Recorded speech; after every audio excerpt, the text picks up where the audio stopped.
Priatelia, prajem vám pekný deň a vítam vás pri treťom videu, ktoré je venované 35. výročiu spoločnosti Poradca podnikateľa. Dnes sa budem opäť rozprávať so spoluzakladateľom a majiteľom spoločnosti Jurajom Malíkom, ktorého tu opäť vítam u neho v kancelárii. Takže Juraj, pozdravujem ťa, pekný deň ti prajem. Ďakujem, Jožko, pekný deň ti prajem. Juraj, dnes sme si pripravili ďalšiu veľmi zaujímavú a podnetnú tému. Ty si kedysi prišiel s takým revolučným, ja to poviem, vynálezom ruka. Je to taký recept na šťastie a úspech, takže ako to vôbec vzniklo? Čo ťa k tomu inšpirovalo? OK, tak tá ruka je vlastne interná univerzita poradcu podnikateľa. Je to veľmi sofistikovaný vzdelávací systém, ale založený na veľmi jednoduchej konštrukcii. Je to myšlienková mapa 5 prstov a každý ten prst má svoju úlohu. A poviem vám príbeh. Skúsim byť veľmi stručný do minúty. Bol som učiteľom a hrozne som nemal rád, keď ma ako žiaka skúšali, dávali mi písomky. A som si povedal, že ja budem iný. A preto som povedal mojim študentom, že si na písomky, ktoré som im chcel spríjemniť, môžu priniesť ťahák. Hej? A povedal som si, že môžu opisovať, ale že môžu opisovať len 3 minúty, kedy im poviem, a že pokiaľ ten ťahák bude krásne urobený, tak im zlepším o stupeň známku. A od tej doby si tí študenti robili nádherné farebné ťaháky a nosili si ich na hodinu ako tie najlepšie poznámky na svete a vôbec netušili, že sa to doma naučili.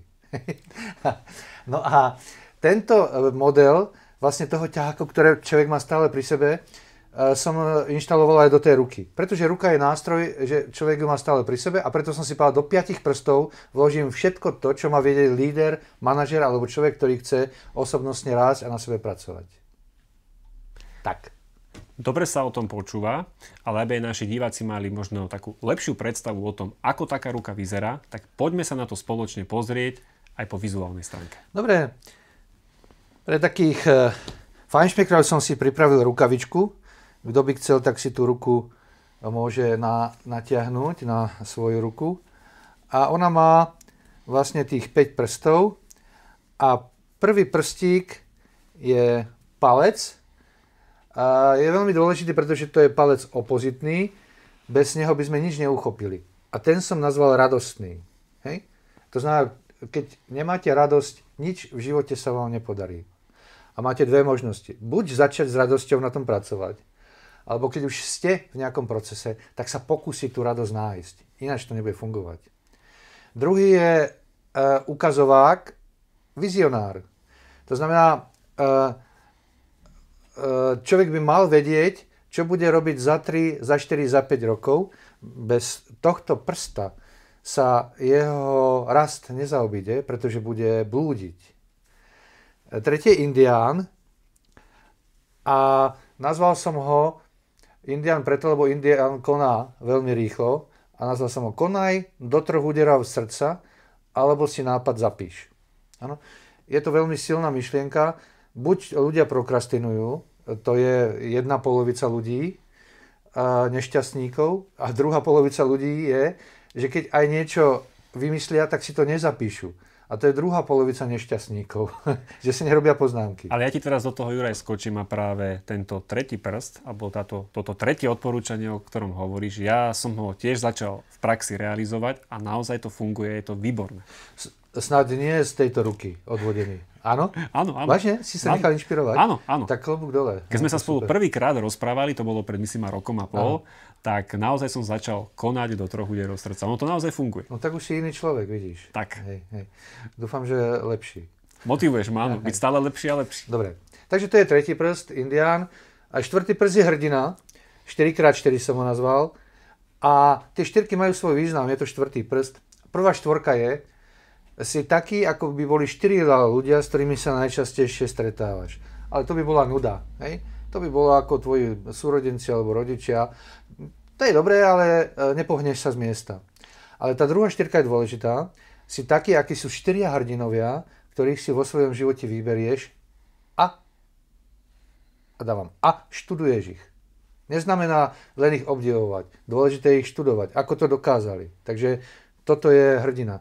A potom sa sám staneš hrdinou. A sám sa staneš lídrom a vzorom pre ostatných. No a potom je tu 5. prstík a to je najlepší ší. Áno. Tie dve ší sú dôležité. Vieš prečo? Prečo? Preto, aby si sa ma na to spýtal, prečo tam sú. Trúfáš si povedať, prečo tam sú tie dve ší? Nechám teba. Pretože je najmenší, ale najdôležitejší. Hej? Maliček je najlepší, pretože dáva ľuďom pocit ambície. Vôbec schopnosť ambiciozne myslieť. Vôbec si predstaviť, že by mohol byť v niečom najlepší človek. Už len táto predstava mnohých šokuje a diskvalifikuje. Nemajú odvahu si ľudia povedať, že by mohli byť v niečom najlepší a už to samo, pokiaľ to nedokážu, im zničí akúkoľvek príležitosť na osobný rast.